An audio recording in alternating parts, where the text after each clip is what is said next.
Hi friends, Mahanadi சீரியலில் இன்றைக்கி நாளைக்கான எபிசோடு பார்க்கலாம். புதுசாக பார்க்குறவங்களா இருந்தால் சப்ஸ்கிரைப் பண்ணிக்கோங்க, லைக்கு ஹைப்பு கொடுத்து விடுங்க. வாங்க வீடியோக்குள்ளே போகலாம். நேற்றுக்கு எபிசோடு எதில் முடிச்சிருப்பாங்கன்றது பார்த்தீங்கன்னா, சாரதா அம்முக்கிட்ட தான் பேசின்னு இருப்பாங்க. அந்த மாதிரி எல்லாருமே ஒன்றா ஆகிட்டு நம்ம எல்லாருமே ஒரே ஃபேமிலியாக இருந்தால் ரொம்பவே சந்தோஷமாக இருக்கும் அப்படின்ற மாதிரி தான் அவங்க வீட்டில் பேசின்னு இருப்பாங்க. அப்படியே எபிசோடு முடிச்சிருப்பாங்க. இன்றைக்கி பார்த்தீங்கன்னா, பாப்பா ஸ்கூலுக்கு ரெடி ஆகிட்டுருப்பா. லேட்டாக ஆகிட்டுருக்கோம். அங்கங்கே புக்கு கொண்டு வச்சிட்ருப்பா.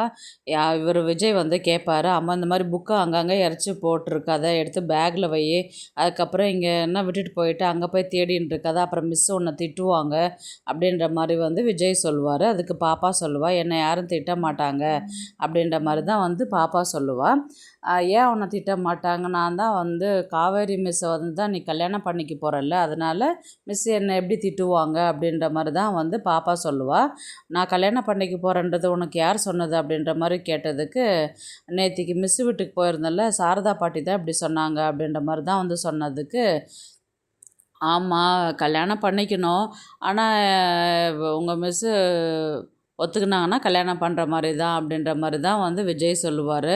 உடனே பாப்பா என்ன கேட்பான்னா, ஏன்பா அம்மா என்றைக்கா இருந்தாலும் என்னை தேடி வருவாங்கன்ட்டு சொன்னீங்க, ஆனால் இப்போ மிஸ்ஸை கல்யாணம் பண்ணிக்க போகிறேன்னு சொல்லிட்டு சொல்கிறீங்க அப்படின்ற மாதிரி பாப்பா கேட்டதுக்கு, இவர் எதுவுமே பதில் சொல்லாத, சரி நீ அம்மாவை பார்க்குறியா அப்படின்ற மாதிரி தான் கேட்பாங்க.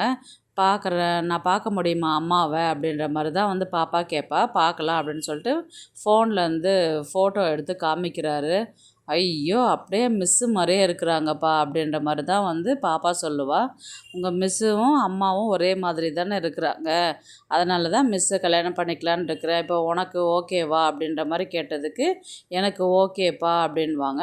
உடனே விஜய் என்றைக்கு தான் உங்கள் மிஸ்ஸு ஓகே சொல்லுவான்றது தெரியல எனக்கு அப்படின்ற மாதிரி தான் அவர் சொல்வார். நான் வேணால் மிஸ்ஸுக்கிட்ட பேசி என்றைக்கு ஓகே சொல்கிறாங்கன்றதை நான் கேட்டு உங்ககிட்ட சொல்லட்டுமா அப்படின்ற மாதிரி பாப்பா கேட்பா. அதெல்லாம் நீ பண்ண வேணாம், நான் பார்த்துக்கிறேன், நீ உனக்கு ஸ்கூல் டைம் ஆயிடுச்சு, வா கிளம்பலாம் அப்படின்னு சொல்லிட்டு பாப்பாவை கூட்டிக்கிட்டு வருவாங்க. நேராக ஸ்கூலில் தான் காமிப்பாங்க. ஸ்கூலில் பார்த்திங்கன்னா காவேரி முதல்ல ஸ்கூலுக்கு வந்துட்டுருப்பாங்க. சாரதா பார்த்திங்கன்னா பிரின்ஸிபலை பார்க்குறதுக்கு வருவாங்க. செக்யூரிட்டி யார்மா நீங்கள் என்னத்துக்குள்ளே வரீங்கன்னு கேட்டதுக்கு, இந்த மாதிரி காவேரி மிஸ்ஸோடைய அம்மா தான் நான் அப்படின்னு சொல்லிட்டு சொன்னதுக்கு, ஓ மிஸ்ஸோடைய அம்மாங்களா, சரி வாங்க நான் மிஸ்ஸுக்கிட்ட கூட்டிகிட்டு போகிறேன் அப்படின்னு சொல்லிட்டு அவர் சொல்லுவார். இல்லை நான் மிஸ்ஸை பார்க்க வரல, நான் பிரின்ஸிபலை பார்க்க வந்திருக்கிறேன் நான் அப்படின்ட்டு சொல்லுவாங்க. அவங்க மீட்டிங்கில் இருக்கிறாங்க, இப்போ பார்க்க முடியாதுங்களே அப்படின்ற மாதிரி சொல்லிட்டு சொன்னார். இல்லை இப்போ பார்க்க முடியாதுன்னா எப்போ பார்க்க முடியும் அப்படின்ற மாதிரி தான் அவங்க கேட்பாங்க. இல்லை மீட்டிங் முடிஞ்சிருக்கோம், எதுக்கும் மிஸ்ஸோடைய அம்மான்றதுனால பார்க்குறதுக்கு அலோவ் பண்ணுவாங்க, எதுக்கும் நீங்கள் வேணால் கேட்டு பார்த்துட்டு போங்க அப்படின்ற மாதிரி தான் சொல்லுவார். சரின்னு சொல்லிட்டு உள்ளார இவங்க போவாங்க. அதுக்கப்புறம் பிரின்ஸிபால் கிட்டே போயிட்டு இவங்க பேச ஆரம்பிப்பாங்க. வாங்கம்மா இப்படி காவேரி பார்க்கணுமா அப்படின்னு கேட்டதுக்கு, நான் காவேரி பார்க்க வரல, உங்களை பார்க்க தான் நான் வந்திருக்கிறேன், நான் உங்கள் ஸ்கூல் விஷயத்தை பற்றி நான் பேசுகிறேன்னு தப்பாக நினச்சிக்க வேண்டாம், இருந்தாலும் மனசு கேட்கல, அதை பற்றி தான் உங்ககிட்ட விஷயத்தை சொல்லிட்டு போகலான்னு வந்தேன் நான் அப்படின்னு சாரதா சொல்லுவாங்க. உடனே பிரின்ஸிபல் எந்த விஷயத்தை பற்றி பேச வரீங்க, எனக்கு ஒன்றும் புரியலையே அப்படின்ற மாதிரி பிரின்ஸிபல் சொல்லுவாங்க. உடனே சாரதா குழந்தைக்கு அம்மா மேலே பாசமும் அம்மாவுக்கு குழந்தை மேலே பாசம் இருக்கிறது எதுவும் தப்பு இல்லையே அப்படின்ற மாதிரி தான் பேசுகிறதுக்கு ஆரம்பிப்பாங்க. எதுக்கு இதை சொல்ல வரீங்க அப்படின்ற மாதிரி தான் கேட்பாங்க. காவேரி பாப்பான்னு சொல்லிட்டு இங்கே கிளாஸில் படிக்கிறாள் தெரியுமா உங்களுக்கு அப்படின்னு சொன்னதுக்கு, நீங்கள் அவகிட்ட பேசக்கூடாது, பழகக்கூடாது, அவங்க அப்பாக்கிட்டையும் பேசக்கூடாதுன்னு சொல்லிட்டு நீங்கள் ஸ்ட்ரிக்டாக வார்ன் பண்ண தான் காவேரி சொன்னாங்க வீட்டில் அப்படின்னு சொன்னதுக்கு, ஆமாங்க இப்போ 20 பிள்ளைங்க படிக்குதுன்னா அவன் மேலே மட்டும் எதுக்கு அவ்வளோ அக்கறை, அதனால் எல்லா பிள்ளைங்கிட்டையும் ஒரே மாதிரி தான் நீங்கள் இருக்கணும் அப்படின்னு தானே சொன்னேன், இது நார்மலான விஷயம் தானே அப்படின்ற மாதிரி தான் அவங்க சொல்லுவாங்க. அப்படி இல்லைங்க, அவள் காவேரியுடைய பொண்ணு அப்படின்னு சொல்லிட்டு சாரதா சொல்லுவாங்க. என்கிட்ட இது காவேரி சொல்லவே இல்லையே அப்படின்னு சொன்னதுக்கு, அவள் பொண்ணுன்னு அவளுக்கும் தெரியாது, இவங்க தான் அம்மான்றது அம்முக்கும் தெரியாது அப்படின்ற மாதிரி தான் சாரதா சொல்லுவாங்க. அப்புறம் நடந்த விஷயத்தை அத்தனையுமே பார்த்திங்கன்னா மியூட்டில் போட்டு விட்ருவாங்க. சாரதா ஃபுல்லாகவே பிரின்ஸிபல்கிட்ட சொல்கிற மாதிரி தான் இருக்கும் கதை. ஓ இந்த அளவுக்கு நடந்திருக்குங்களா, எனக்கு தெரியாது, அவளுடைய அம்மான்னு தெரிஞ்சிருந்தால் நான் கண்டிப்பாக அவங்கள ரெஸ்ட்ரிக்ட் பண்ணி இருக்க மாட்டேன், இது எனக்கு தெரியாத போச்சு, அப்படின்ற மாதிரி தான் சொல்லுவாங்க. சரி நான் வந்து உங்ககிட்ட சொன்னதை நீங்கள் அவங்கக்கிட்ட சொல்ல வேண்டாம் அப்படின்ற மாதிரி தான் சொல்லுவாங்க.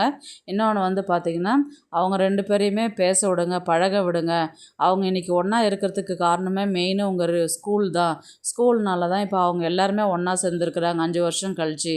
அதனால் நீங்கள் வந்து அவங்களுக்கு பேச பழக விடுங்க. நான் உங்ககிட்ட இதை ரெக்வெஸ்ட் பண்ணி கேட்டுக்கிறேன் அப்படின்ற மாதிரி தான் வந்து சாரதா வந்து பிரின்ஸிபல்கிட்ட சொல்லுவாங்க. உடனே வந்து இதனால என்னங்க, இதுக்கப்புறம் நான் எதுவும் சொல்ல மாட்டேன் அப்படின்ற மாதிரி தான் வந்து சொல்லுவாங்க. சரிங்க நான் கிளம்புறேன் அப்படின்னு சொல்லிட்டு சொல்லுவாங்க. கிளம்பி வெளியில் வந்து நிற்கும்போது வந்து பார்த்திங்கன்னா, காவேரி வந்து நிற்பாங்க. என்னம்மா இங்கே இருக்கிற நீ அப்படின்ற மாதிரி கேட்பாங்க.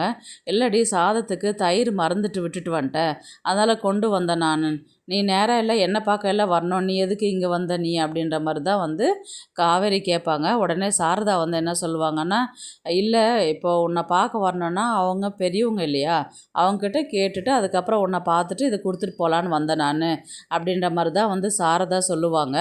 சரி கொடுத்துட்டேல்ல கிளம்பு அப்படின்னு. இல்லை என் பேக்கில் வந்து ஃபோனு இதெல்லாம் இருக்குது, பர்ஸ் இருக்குது, நான் எடுத்துக்கிறேன் அப்படின்னு சொல்லிட்டு இங்கேருந்து கிளம்பி போவாங்க. அதுக்கப்புறம் வந்து பார்த்திங்கன்னா காவேரி வந்து பிரின்ஸிபலை பார்க்குறதுக்கு போவாங்க. இவங்க காவேரி வந்து இந்த மாதிரி ஸ்கூல் பசங்களுடைய டெஸ்ட் மார்க் ரிப்போர்ட்டு சைன் பண்ணுங்க அப்படின்ற மாதிரி வந்து கார்டை காமிச்சு சைன் வாங்குவாங்க. அதுக்கப்புறம் வந்து காவேரியை கேட்பாங்க, மிஸ் மேடம் இந்த மாதிரி எங்கள் அம்மா வந்தவங்க ஏதாவது பேசுனாங்களா, ஏதாவது சொன்னாங்களான்னு சொன்னதுக்கு எதுவும் சொல்லலை, உன்னை பார்க்கணுன்னு மட்டும் சொன்னாங்க அப்படின்னு மட்டும் சொல்லிவிட்டு பிரின்ஸிபால் சொல்லி விட்டுருவாங்க.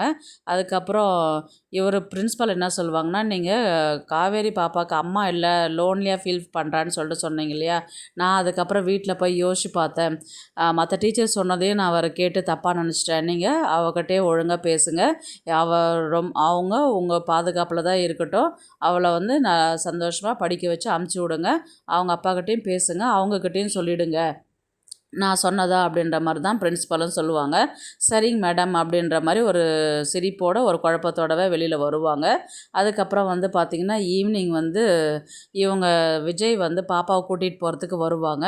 2 பேர் ஜாலியாக பேசிக்கிட்டு வெளியில் வரும்போது விஜய் வந்து பார்த்துட்டு கேட்பாரு, என்ன காலையில் தான் பேசக்கூடாது நேத்திக்கெல்லாம் சொன்னீங்க, இப்போ காலையில் 2 பேரும் ஸ்கூல் முடிச்சுட்டு வரும்போது ஜாலியாக சிரித்து பேசிக்கிட்டு வரீங்க அப்படின்ற மாதிரி வந்து விஜய் வந்து காவேரி கிட்ட கேட்பாரு. அதுக்கு காவேரி என்ன சொல்லுவாங்கன்னா, எனக்கும் தாங்க தெரியல, ஆனால் பிரின்ஸிபலே கூப்பிட்டு சொன்னாங்க, இந்த மாதிரி ஒழுங்காக பேசணும், அவங்க அப்பாக்கிட்டையும் சொல்லிவிடுங்க நீங்கள் அப்படின்ற மாதிரி தான் சொன்னாங்க. இது என்ன திடீர்னு அப்படின்னு சொல்லி கேட்டதுக்கு எனக்கும் தான் தெரியல, ஆனால் விஜய் வந்து உடனே பேசுறது நல்லது தான், சரி விடுங்க ஏதோ ஒரு மாற்றம் அப்படின்ற மாதிரி தான் வந்து சொல்லுவாங்க. அதுக்கப்புறம் பாப்பா என்ன சொல்லுவான்னா, நான் ஸ்கூல் முடிச்சுட்டு நேராக ஷாப்பிங் போகிறேன், ட்ரெஸ் எல்லாம் வாங்கிட்டு டாய்ஸ் எல்லாம் வாங்கிட்டு வீட்டுக்கு நைட்டு தான் போவேன், நீங்களும் எங்கள் கூட வரீங்களா அப்படின்ற மாதிரி வந்து பாப்பா கேட்பா. உடனே காவேரி வந்து இல்லைடாம்மா நான் வரல, நீ மட்டும் போயிட்டு வா அப்படின்ற மாதிரி சொல்லுவாங்க. உடனே விஜயும் வந்து வாங்கல மிஸ், ஃப்ரீயாக தானே இருக்க போகிறீங்க வீட்டுக்கு போனால், நீங்களும் வாங்க அப்படின்னு சொல்லி கேட்டதுக்கு இல்லைங்க சார் நான் வரல, நீங்கள் போயிட்டு வாங்க அப்படின்னு சொல்லிட்டு சொல்லுவாங்க. இவங்க கிளம்பி போன உடனே காவேரி வந்து என்ன பண்ணுவாங்கன்னா, நைட் ஆகுமா வீட்டுக்கு வர்றதுக்கு அப்படின்ற மாதிரி வந்து என்ன பண்ணுறாங்க, நேராக விஜய் வீட்டுக்கு தான் போகிறாங்க. விஜய் வீட்டில் அவர் தாத்தா கிட்டே போய் தான் பேசுகிறாங்க. இது மாதிரி தாத்தா எப்படி இருக்கிறீங்க அப்படின்னா, வாமா காவேரி வா, இந்த மாதிரி விஜய் வீட்டில் இல்லையே, அவங்க இல்லைன்னு தெரியும், நான் உங்ககிட்ட ஒரு விஷயத்தை பற்றி கேட்கலாமா, நீங்கள் உண்மை சொல்லுவீங்களா அப்படின்ற மாதிரி தான் வந்து காவேரி வந்து தாத்தாவை பார்த்து கேட்குறாங்க சோமுக்கிட்ட. அவங்களும் சொல்லுமா அப்படின்ற மாதிரி சொன்னதுக்கு, இந்த மாதிரி கல்யாணம் ஆகிட்டு குழந்த பிறந்ததுக்கப்புறம் இறந்துட்டாங்க இல்லையா அவங்க ஒய்ஃபு, 5 வருஷமாக நீங்கள் அவருக்கு இல்லைன்னாலும் பாப்பாக்காக நீங்கள் கல்யாணம் பண்ணி கொடுத்துருக்கலாமே விஜயை அப்படின்ற மாதிரி தான் வந்து காவேரி கேட்டதுக்கு சோமு என்ன சொல்வார்னா, இன்றைக்கி வரலையும் அவன் ஒய்ஃபை அவன் மறக்கவே இல்லையாம்மா அப்படின்ற மாதிரி தான் காவேரி பார்த்துக்கிட்டே சொல்லுவாங்க. அப்படியே இன்றைக்கான எபிசோடு முடிப்பாங்க. நாளைக்கு வந்து பார்த்திங்கன்னா இவர் என்ன இப்படி சொல்கிறாரு அப்படின்ற மாதிரி தான் வந்து காவேரி சொல்லுவாங்க. எதுக்காக இப்போ காவேரி வந்தாங்கன்னா, அவர் விஜய் வந்து 2வது கல்யாணம் பண்ணிக்கிறதுக்கு ஒத்துக்கிறேன்னு சொல்லிட்டு இவங்க காவேரி கிட்ட சொல்லிட்டாங்க இல்லையா, இப்போது நீங்கள் அவருக்கு வேறு ஒரு பொண்ணை பார்த்து கல்யாணம் பண்ணி வைக்க வேண்டியதானே அப்படின்னு சொல்லிட்டு அவர் சொன்னதை வந்து இங்கே சொல்லிவிட்டு அவருக்கு பொண்ணு பார்க்க சொல்லலாம் அப்படின்னு சொல்லிட்டு தான் இங்கே காவேரி வந்து சோமுக்கிட்ட சொல்ல வந்தது. ஆனால் சோமு வந்து பார்த்திங்கன்னா ஒய்ஃபை மறக்காத பட்சத்தில் எப்படி இன்னொரு கல்யாணம் பண்ணி வைக்கிற மாதிரி தான் வந்து சோமுடைய பதிலாக இருக்கும். அதனால் காவேரிக்கு வந்து இப்போ அந்த விஷயத்தை பற்றி பேசலாமா வேணாமா அப்படின்ற மாதிரி தான் வந்து யோசிச்சுட்டு அதுக்கப்புறம் தான் வந்து கேட்பாங்க.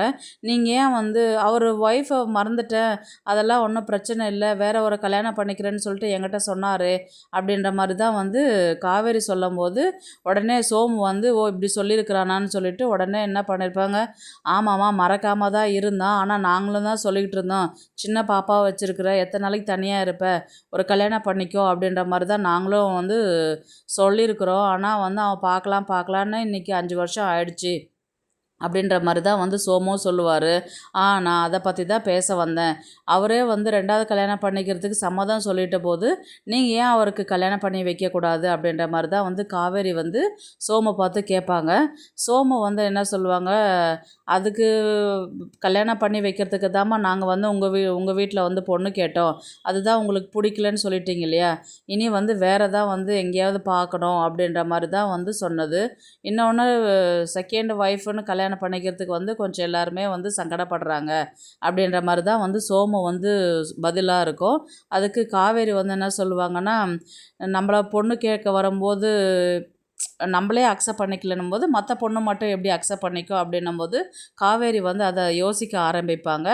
இதனால் வந்து பார்த்திங்கன்னா, சரி நான் வந்து உங்ககிட்ட பேசிட்டு போனதை வந்து நீங்கள் விஜய்கிட்ட சொல்ல வேண்டாம் அப்படின்ற மாதிரி தான் வந்து சொல்லிவிட்டு அங்கேருந்து கிளம்பி போவாங்க. இப்போ வந்து பார்த்திங்கன்னா, காவேரி வந்து வீட்டில் போயிட்டு என்ன யோசிப்பாங்க அப்படின்றது பார்த்திங்கன்னா, இங்கே நடந்த விஷயத்த வந்து போயிட்டு காவேரி சாரதா கிட்ட வந்து பேசுவாங்க. இவர் இந்த மாதிரி சொல்கிறாருன்னு சொல்லிட்டு. சோமு வந்து பார்த்திங்கன்னா, இந்த மாதிரி காவேரி வந்து உன் கல்யாணத்தை பற்றி இங்கே பேசிட்டு போனா அப்படின்னு சொல்லிட்டு விஜய்கிட்ட சொல்கிற மாதிரி தான் வந்து கதையை வந்து முடிப்பாங்க. பார்க்கலாம் கதையை வந்து எப்படி எடுத்துகிட்டு போகிறாங்கன்றது. இந்த வீடியோ உங்களுக்கு பிடிச்சிருந்தா ப்ளீஸ் லைக் பண்ணுங்கள், ஷேர் பண்ணுங்கள், சப்ஸ்கிரைப் பண்ணுங்கள். தேங்க்ஸ் ஃபார் வாட்சிங். இந்த வீடியோ பிடிச்சிருந்தா லைக் பண்ணுங்க, நம்ம சேனலை சப்ஸ்கிரைப் பண்ணுங்க. உங்க ஆதரவு ரொம்ப முக்கியம். நன்றி.